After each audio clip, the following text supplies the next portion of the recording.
자, 계시록 13장에서는 악인의 전성시대에 대해서 보여주고 있고, 계시록 14장에서는 악인들은 멸망하고 의인들이 최후의 승리를 차지하는 모습을 보여주고 있습니다.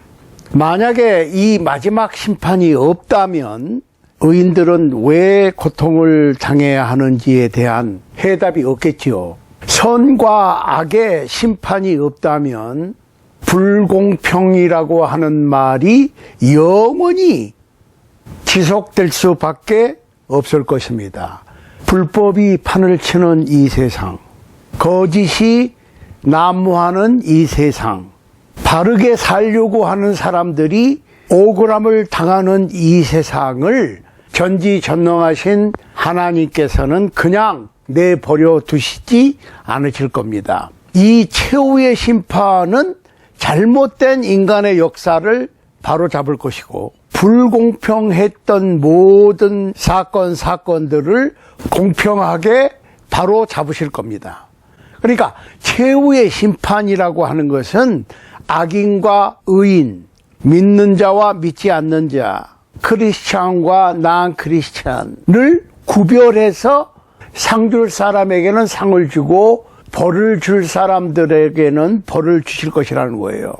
그러니까 새하늘과 새 땅에서는 이 세상에서 늘 문제가 되었던 불공평, 불평등, 부조리 등의 단어가 더 이상 필요 없게 될 것입니다. 이 세상에서 잘못되었던 일들, 이 세상의 법정에서는 잘잘못이 조작될 수도 있고 제대로 밝혀지지 않을 수도 있겠지만은 이러한 모든 것이 제대로 밝혀질 것이라는 말씀입니다.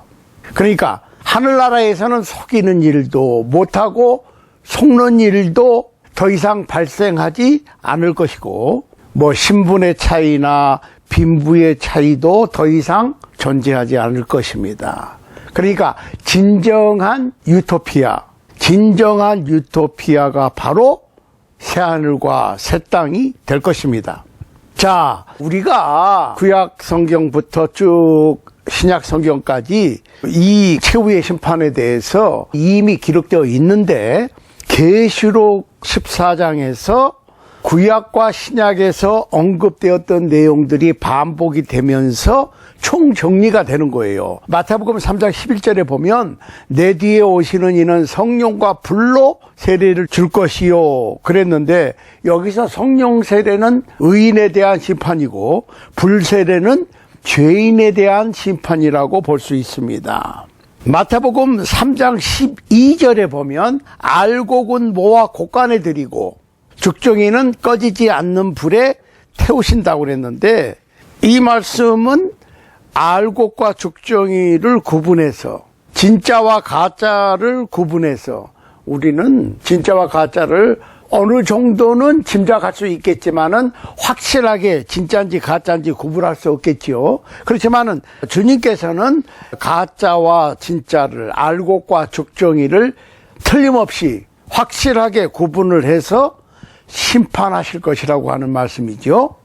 자, 마태복음 13장 41절로 43절에 보면 불법을 행한 자들을 거두어서 풀무불에 던져 넣을 것이고 의인들은 자기 아버지의 나라에서 해와 같이 빛나리라, 이렇게 돼 있어요. 그러니까 특별히 마태복음 13장 30절에 보면 가라지는 먼저 거두어 불사르게 단으로 묶고 곡식은 모아 내 곡간에 넣으리라. 이 말씀도 선과 악의 심판을 예고하는 거예요. 그러니까 문제는 구약에서부터 신약의 최후의 심판 기록되어 있는데, 계시록에서 14장에서 계시록에서는 이 최후의 심판, 선과 악에 대한 심판이 결정판이라 이거지. 결정판. 이걸 아셔야 돼. 그러니까 계시록은 동떨어진 책이 아니고 구약 성경부터 신약 성경 쭉 나오면서 선과 악의 심판, 선인과 악인의 심판에 대해서 언급을 해오다가 계시록 14장에서 결정판으로 결정을 짓는 거야. 선과 악의 심판은 꼭 있다. 선과 악의 심판이 없으면 이 세상에서 선하게 살려고 그러는 사람들이 너무 억울하잖아요. 악인들이 이 세상에서 득세하는 것이 영원히 계속된다고 그러면은 말이 안 되잖아요. 그런데 최후의 심판을 통해서 선과 악이, 선행과 악행이 바로 잡힌다는 거지. 예, 그걸 아셔야 돼. 그러니까 계시록에서는, 계시록 14장에서는 신구약 성경에 쭉 언급되어 온 종말론, 즉 선과 악의 심판에 대해서 자세하게 결론적으로 시청각적으로 최후의 심판을 보여줘서 억울한 일을 당하는 선인, 그 다음에 득세하는 악인에 대해서 결코 하나님께서는 좌시하시지 않으신다고 하는, 선과 악을 최종적으로 심판하시는 공정하신 하나님이라고 하는 결론을 보여주고 있는 거예요. 그래서 오늘은 특별히 계시록 14장 14절 16절을 가지고 이 선인의 심판, 그러니까 선인의 심판 그러면은 선인이 뭐 어떤 불공평한 판단을 받는다는 그런 의미가 아니에요. 선인을 인정해 주신다는 얘기지. 그러니까 일단은 계시록 14장 14절로 16절을 한번 읽겠습니다. 또 내가 보니 흰 구름이 있고 구름 위에 사람의 아들과 같은 이가 앉았는데 그 머리에는 금면류관이 있고 그 손에는 이한 낫을 가졌더라. 또 다른 천사가 성전으로부터 나와 구름 위에 앉은 이를 향하여 큰 음성으로 외쳐 가로되 내 낫을 휘둘러 거두라. 거둘 때가 이르러 땅의 곡식이 다 익었음이로다 하니 구름 위에 앉으신 이가 낫을 땅에 휘두름에 곡식이 거두어지니라. 여기 그 14절에는 선인들을 심판하실 분을 소개하는데 첫 번째로 구름 위에 앉으셨다. 구름 위에 앉으셨다고 하는 말은 흰 구름 위에 앉으셨다고 그러는데 정결과 영광을 의미하는 말씀으로 다니엘서 7장 13절, 누가복음 21장 27절에도 이 흰 구름, 구름에 앉아 계시는 분, 이 구름에 앉아 계시는 분을 인자라고 그랬어요. 인자, Son of Man. 그거는 예수 그리스도를 가리키는 말입니다.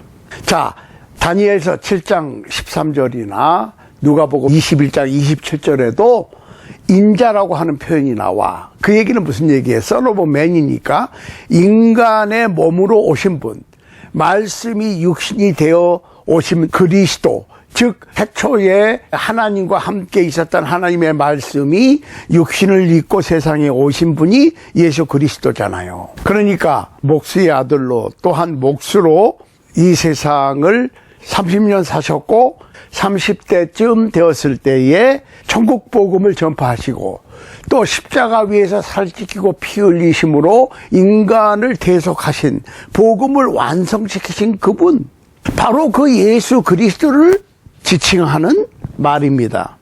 세 번째로 이 심판하실 분은 면류관을 썼다고 그랬어요. 면류관, 머리에. 면류관이라는 얘기는 승리자를 얘기하는 것이고 왕을 얘기하는 것이죠. 예수님께서는 승리자이시고 왕이에요. 만왕의 왕, King of Kings 그랬어요. 자, 네 번째로는 그 인자 예수 그리스도께서 이한 낫을 가졌다. 이게 한자식 표현이라 별로 와닿지가 않지. 그러니까 이한 낫이라고 하는 말은 영어로 sharp sickle 이라고 하는 말인데 날카로운 낫이에요.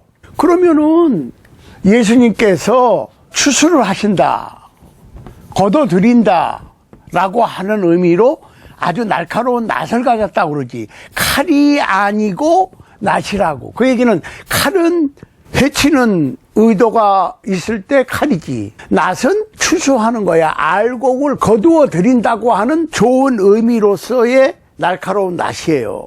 그러니까 예레미야서 51장 33절, 마가복음 4장 29절, 호세아 6장 11절을 참조하시면 이게 낫은 추수를 나타내는 것이지 해칠 목적이 아니라는 말씀이죠. 그러니까 이 심판하시는 인자, 구름 위에 앉으시고 사람의 아들로 오신 예수 그리스도, 면류관을 쓰신 승리자, 그 다음에 추수하는 목적으로 날카로운 낫을 가지셨다라고 상징적으로 표현을 하는 거예요. 그러니까 예수님께서 최후의 심판을 하시는데 선한 사람들을 알곡처럼 모아서 천상천국의 곳간에 들이신다는 얘기지. 예수님께 천사가 하나님의 메시지를 전했죠. 15절에 보니까 이제 심판할 때가 됐다. 그러니까 심판하라고 아버지 하나님의 메시지를 천사가 구름 위에 앉으신 인자 예수 그리스도께 전달하니까, 그 얘기는 무슨 얘기예요? 요한복음 15장 9절이나 마태복음 24장 36절에 나와 있는 말씀처럼 예수님은 최후의 심판의 심판관이시고 성과 악을 심판하시는 분이지만은 예수님 마음대로가 아니라 전지전능하신 아버지 하나님의 뜻대로 심판을 하시는 거니까 예수님의 심판은 공정하다는 거예요. 그걸 아셔야 돼. 자, 여기서 곡식이 다 익었다. 그 얘기는 알곡인 성도나 순교자들, 그리고 가라지 아니면 죽쟁이라고 하는 말은, 가라지는 하나님을 믿지 아니하고 복음도 순종하지 아니한 불신자들을 얘기하는 거지만은, 죽쟁이는 성도라고는 하지만 알곡이 없는 거니까 진짜로 보이는 가짜를 얘기하겠죠. 그죠? 그러니까 상줄 사람은 상주고 알곡과 죽정이를 구별하시겠다는 말씀은 공정한 심판을 하신다는 얘기지. 이 세상에서는 억울한 일하고 잘못이 바뀔 수도 있어. 그렇지만은 예수 그리스도께서 심판을 하실 때는 틀림이 없다. 그러니까 이 세상에서 의롭게 바르게 살려고 그러는 사람들이 억울한 일을 혹 당할 수도 있겠지만 그거를 바로 잡으시겠다는 이거예요. 가난과 고통과 억울함과 슬픔과 순환과 핍박으로부터 완전히 해방시켜서 의인에게는 의인 대접을 해주시고, 선으로 가장한 악을 행하는 사람들은 거기에 정당한 대접을 해주시겠다는 거지. 그러니까 말구유에서 태어나신 아기 예수 그리스도는 이 세상에 복음의 씨앗을 뿌리러 오셨고, 2000년 전에 다시 오실 예수님은 추수하러 오시는 거예요. 추수 때가 됐다 그 말입니다. Sooner or later. 시간 문제야. 약간 늘어질 수도 있고 생각보다 빨라질 수도 있겠지만, 성경에 나오는 말씀처럼 구약에서부터 신약을 통해서 쭉 예고하셨던 말씀이 계시록 14장 마지막 부분에서 결정판으로 결론이 내려지는데, 결국은 뭐야? 추수하시겠다. 공정하게 크리스찬들을, 하나님을 믿는 백성들을 대우해 주시겠다는 거고, 억울한 것이, 불공평한 것이 바로 회복되도록 해 주시는 날이 분명히 있다고 하는 거지. 그러니까 혹시 여러분들이 살아가는데 억울한 일을 당하셨습니까? 불공평한 일을 당하셨습니까? 너무 속상해하지 마세요. 왜? 주님께서 오시면 바로 잡아주실 것이라는 거예요. 그러니까 이 세상에서 불공평하게 가난과 고통과 억울함과 슬픔과 순환과 핍박을 혹시 받는다고 그래도 너무 억울하게 생각하시지 마시라 그 말이에요. 왜냐? 주님께서 분명히 다시 오셔서 바로 잡아 주실 것이라고 하는 확신을 가질 수 있기 때문에 그렇습니다. 그러니까 오늘 말씀은 다른 거 아니에요. 하나님께서 분명히 억울한 일과 고통과 슬픔과 핍박을 바로 잡아 주실 것이라고 하는 거니까 억울해 하실 거나 너무 마음 아파하시지 마시고 바르게 정의롭게 살려고 노력하지만은 어려운 가운데 있는 분들 희망을 가지시고 희망을 절대로 놓지 마시고 최선을 다해서 다시 오실 예수 그리스도를 맞이할 준비를 하시는 여러분과 저의 삶이 될 수 있게 되기를 우리 주님 예수 그리스도 이름으로 간절히 소원합니다. 아멘.